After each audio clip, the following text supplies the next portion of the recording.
What's up, everyone? It's Willette with Urbex and Coasters, and today I am here at Conny-Land. So you can see behind me, crown jewel of this park, the PAX. That is PAX track behind me, because I know there is some comments about whether or not this is a PAX, but that track is PAX on that spike. And you can tell the difference between the old track and the new track based off of those things being inside. So this side of the spike has that, and you will notice that this side of the spike does not. So that side of the spike is PAX track, and this side of the spike isn't. There is also PAX track still on the Scorpion Tail. So I would say it is fair to count this ride as a PAX. That said, is it a good ride? I would say yes, it's a good ride.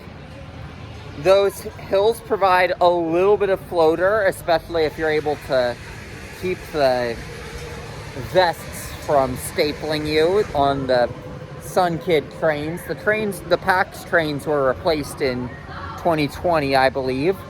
But if you can keep those vests from stapling you, you'll get a little bit of floater on those hills. And no matter what, that loop is super intense. And then you get hang time on the Scorpion Tail, and there's that. Also on the lift up, that initial Scorpion Tail back there, you get some really crazy hang time, and that's actually the craziest hang time moment of the ride, I will say, is when you are on that beyond vertical lift. You are getting some pretty crazy hang time there. That is the craziest hang time of the ride if you're looking for crazy hang time. And that is not the only must ride of this park. I don't want to say why, because, you know, I don't want to spoil it in case you don't know, but this is a gondola ride, and I'll let you see the outdoor portion of the ride.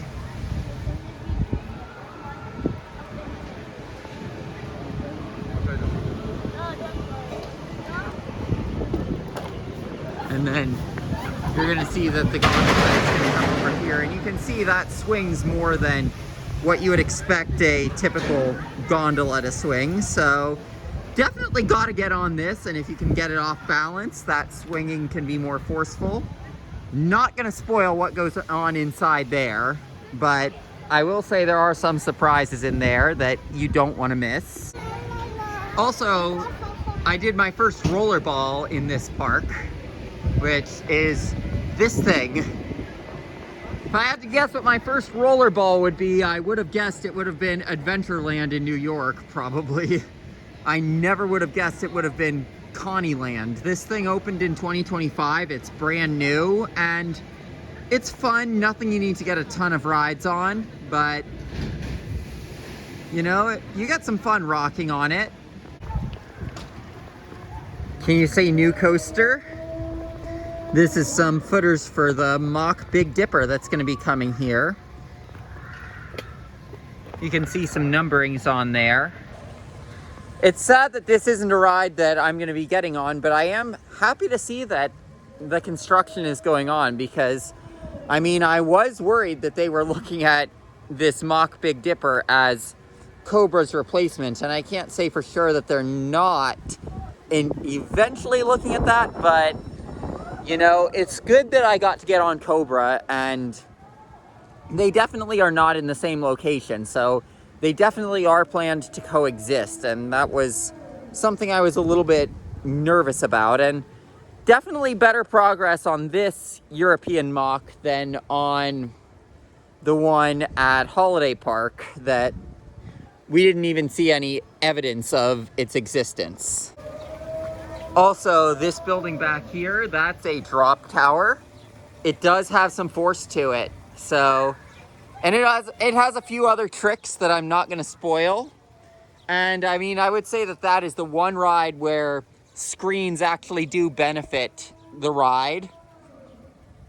Because on that ride, the screens make it look like you're going higher than you are, where the screens are going down as you are going up, so it looks like you are ascending at double the speed that you're going.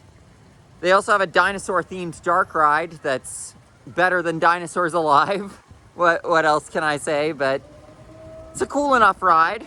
I'd say don't skip it. Here's another look at the drop tower building. And you've got more footers for the Mach Big Dipper up here. And we are going to take a look over the fence at what we can see of the construction site. You can see more footers back there.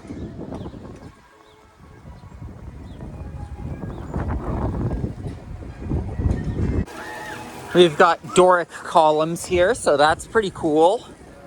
Also, big shout out to the ops here who are letting us marathon things and are not saying, oh, you have to walk around on everything, and are being super chill about it. So big shout out to the ops here.